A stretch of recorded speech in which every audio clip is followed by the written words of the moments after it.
सभी दोस्तों को सादर वंदन, सादर अभिनंदन। दोस्तों, मैं प्रदीप कुमार सिंह एक बार फिर आपके सामने प्रस्तुत हुआ।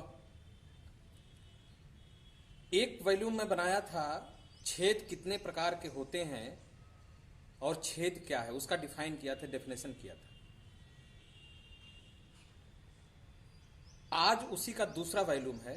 वो वॉल्यूम फर्स्ट था और ये वॉल्यूम सेकंड है। अगर नहीं आप उसको देखे होंगे तो आप मेरे वीडियो पार्ट में, वीडियो कमेंट सेक्शन में जाइए और वहां पर वो वीडियो पड़ा होगा। डिस्क्रिप्शन मुझे नहीं पता कहाँ क्या है, लेकिन वो छेद कितने प्रकार के होते हैं और छेद क्या है, व्हाट इज होल और how many type of hole का मैं विशेष वर्णन किया हूं।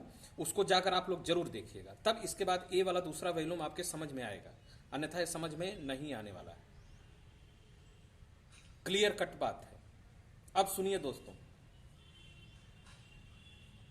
मनुष्य कहता है हम पशु से श्रेष्ठ हैं। पशु से वो श्रेष्ठ तब होगा जब मनुष्य उस मां के पास नहीं जाएगा जिस मां से वो पैदा हुआ है। मनुष्य पशु से श्रेष्ठ तब होगा जब वो अपनी बहन के पास नहीं जाएगा। लेकिन कलयुग में वो सारी चीजें अब सामने प्रकट हो रही हैं। मेरे देखने में, मेरे जानने में, मेरे सुनने में, मेरे समझने में जहां तक आ रही है कि लोग चचेरी बहन, ममेरी बहन, फुफेरी बहन से भी शादियां रचा रहे हैं। ये सत्य और कड़वी कड़वी बात है। अब इसके पीछे का कारण क्या है? इसके पीछे का सिर्फ एक कारण है कि जो टाइटल आप देख रहे हैं कि आदमी जिस क्षेत्र से पैदा होता है उसी क्षेत्र के लिए अपनी सारी जिंदगी कुर्बान कर देता है।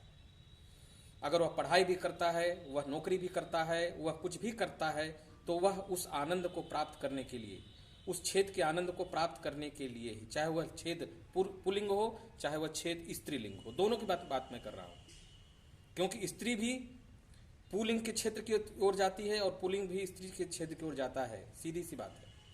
और वही शिव शक्ति है, ध्यान से समझिएगा, वही शिव शक्ति है, वही भगवान और भगवती है, वही उमा पार्वती है, वही सीता राम है, वही राधे श्याम है।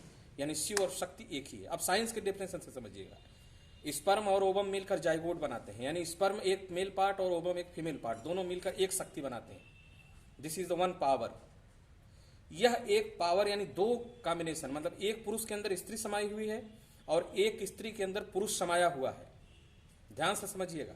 इसी को आचार्य रजनीश और या ओशो ने लिखा था कि संभोग से समाधि तक, यानी मनुष्य को जब यह ज्ञात हो जाएगा कि उसके अंदर स्त्री है। अब मेरे अंदर क्या है? मेरी माँ का रज है और मेरे पिता का स्पर्म है। मैं जो आपके सामने खड़ा हूं, ये मैं एक जायगोट से बना हूं जिसमें मेरी माता का ओबम हुआ और मेरे पिता का स्पर्म हुआ, जिसके कारण मैं बना। और जो भी स्त्री अगर शरीर है इस संसार में दिख रही है तो उसमें भी उसके पिता का आधा स्पर्म है और आधा ओबम। अब आप बताओ कहां से अलग हुए? आप तो शिव शक्ति के संजोग हुए कि नहीं? आप भगवान और भगवती के संजोग हुए कि नहीं? बहुत गहराई से बात को समझिएगा। जिस शिवलिंग पर आप पानी चढ़ाते हैं, जिस शिवलिंग पर आप पानी चढ़ाते हैं, वह शिवलिंग जो होता है, वह शिवलिंग के नीचे भग बना होता है, अर्घा बना होता है, जिसको हम भगवती कहते हैं, यानी वही योनि है। और जो उसके ऊपर लिंग गड़ा होता है, जिसके ऊपर आप फूल माला चढ़ाते हो, वह लिंग है, यानी पुरुष का लिंग है। और नीचे जो अर्घा बना हुआ है वो स्त्री का है, यानी स्त्री तत्व और पुरुष तत्व दोनों मिलकर बनाते हैं शिव और शक्ति। शिव और शक्ति, उस शिव शक्ति के ऊपर आप जल चढ़ाते हो। वह शिव शक्ति ही इस पूरे ब्रह्मांड में व्यापक है, यानी वह शिव शक्ति ही इस नर नारी के लीला के लिए पूरा व्यापक होता चला जा रहा है। वो व्यापकम व्यापकम च व्यापकम च व्यापकम च व्यापक। वैसे ही इस चौपाई है, फिर उसको मैं याद कर रहा हूं। जिय बीनु देह, अरे जिय बीनु देह, नदी बीनु बारी, तैसे ही नाथ, पुरुष बीनु नारी, तैसे ही नाथ, पुरुष बीनु नारी, जिय बीनु देह, नदी बीनु बारी, तैसे ही नाथ, पुरुष बीनु नारी। जैसे यह शरीर यह हमारे अंदर क्या क्या चीज विद्यमान है? प्राण है और शरीर है। हमारे अंदर क्या क्या विद्यमान है? प्राण है और शरीर है, यानी शिव है और शव है। शव के अंदर शिव विराजमान है, शक्ति विराजमान है, तो मैं बोल रहा हूं खड़ा होकर। तो यह जीव बिनु देह, मतलब यह शरीर बिना प्राण के अधूरा है। यह शरीर बिना प्राण के अधूरा है। जीव बिनु देह, नदी बिनु बारी। नदी में अगर दो किनारे नहीं रहेंगे, अगर आसपास दो किनारे नहीं रहेंगे, तो वह नदी जो होती है वह पोखरा बन जाएगी, वह नदी झील बन जाएगी, वह नदी तालाब बन जाएगी, यानी वह नदी तो नहीं रहेगी। तो जैसे जिया के बिना यह शरीर नहीं रहता, यानी प्राण के बिना यह शरीर नहीं रहता, और किनारों के बिना कोई नदी नहीं कही जा सकती। जब दो किनारे बनेंगे, दो पार्ट बनेंगे, तभी वो चीज नदी बनती है, अन्यथा वो नदी नहीं रहती। तो किनारों के बिना कोई पार्ट नहीं बन सकता। उसी प्रकार तैसे ही नाथ पुरुष बिनु नारी, तैसे ही नाथ नारी बिना पुरुष। वैसे ही स्त्री पुरुष के बिना और पुरुष स्त्री के बिना अधूरी है। यह प्रसंग माता सीता ने भगवान राम से कहा था, लेकिन इस प्रसंग का बहुत ही व्यापक अर्थ है। वैज्ञानिक ढंग से जो मैं बता रहा हूं, जो मैं देख रहा हूं वैज्ञानिक ढंग से, वह वैज्ञानिक ढंग है कि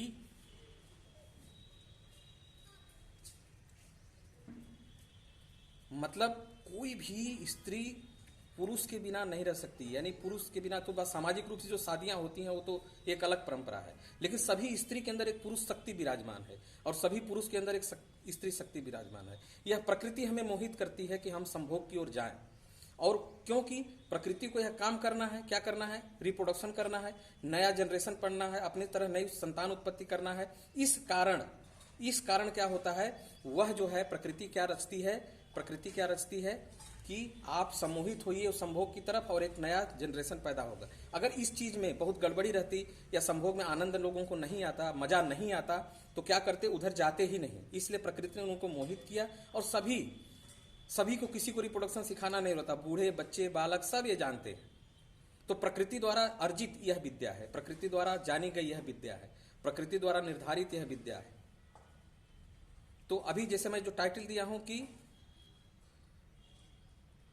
लोग जिस छेद से लोग पैदा होते हैं, उसी छेद से परम सुख प्राप्त करते हैं, तो बिल्कुल सत्य सी बात है, कड़वा सत्य है, 100% सत्य सी बात है। सामाजिक रूप से खराब लगेगा, लेकिन अब मैं सामाजिक रूप से इसलिए खराब नहीं कर रहा हूं क्योंकि भाई बहन से शादी कर रहे हैं, बहन भाई से शादी कर रहा है। ये नौटंकी जो हो रही है, ये सामाजिक रूप से जो शादियों का परंपरा बनाया गया कि आदमी की जो लस्ट एनर्जी है, जो काम ऊर्जा है, वह एक स्त्री में जाए और एक स्त्री की काम ऊर्जा एक पुरुष में जाए और वह लोग अपने शादी के बंधन को अच्छी तरह से निभाएं। लेकिन जब शादी इस समाज की इस चीजों को तार तार किया जा रहा है, तब ये विज्ञान पूरी तरह से हावी है, अध्यात्म पूरी तरह से हावी है, मनुष्य भ्रमित हो चुका है। उसी में परम सुख की प्राप्ति है। दो चीजें जब संयोग होता है शारीरिक रूप से, तो उसमें परम आनंद आता है। आज पोर्न इंडस्ट्री आगे क्यों है? क्योंकि वो दो शरीर का मिलन दिखाती है और उसी में सबको मजा आता है। तो ये स्वभाव है, इसको बदला नहीं जा सकता। ये 100% कड़वा सत्य है। लेकिन अब हमें करना क्या है? हमें इस चीज से ऊपर उठना होगा।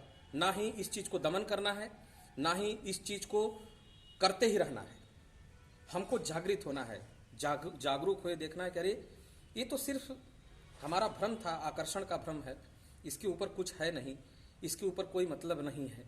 तो जब इन सब चीजों के पार हम चले जाएंगे, तब इस छेद का जो रहस्य है, ब्लैक होल का जो रहस्य है, उसको हम समझ पाएंगे। इसी को बोला जाता है अनाहत नाश से लेकर मतलब यहाँ मणिबंध से लेकर जो आज्ञा चक्र है, स्वाधिष्ठान चक्र है, मूलबंध है, मूलबंध के बाद जो सबसे ऊपर जो सहस्त्रार चक्र है, उस सहस्त्रार चक्र पर ये अनुभव होता है कि नहीं, स्त्री और पुरुष तत्व दोनों एक ही है। जब हम बाहरी शरीर स्त्री की लीला से और बाहरी पुरुष की लीला से हटेंगे और सही सही चीजों का विश्लेषण कर पाएंगे, तब हम देखेंगे कि हमारे अंदर स्त्री भी विराजमान है और हमारे अंदर पुरुष भी विराजमान है। हमें कहीं भटकने की जरूरत नहीं है और हम परम आनंद के स्रोत की ओर आगे बढ़ेंगे। तो दोस्तों, कैसा लगा ये वीडियो आप लोग कमेंट में जरूर करिएगा और मेरा पहला वीडियो भी देखिएगा। सभी को सादर प्रणाम, सादर नमन, सादर अभिनंदन, सादर वंदन। आप लोग अगर मेरा यह वीडियो देख रहे हो तो आप अपने कीमती समय से बहुत ज़्यादा समय निकाल कर मुझे जो है देखें, सुने। और हे भैया, आपको प्रदीप कुमार सिंह का सादर वंदन, सादर नमन, सादर प्रणाम। आपके सहयोग से ही मैं आगे बढ़ता रहूँगा। सबको सादर बंदन, सादर अभिनंदन, सादर नमस्कार।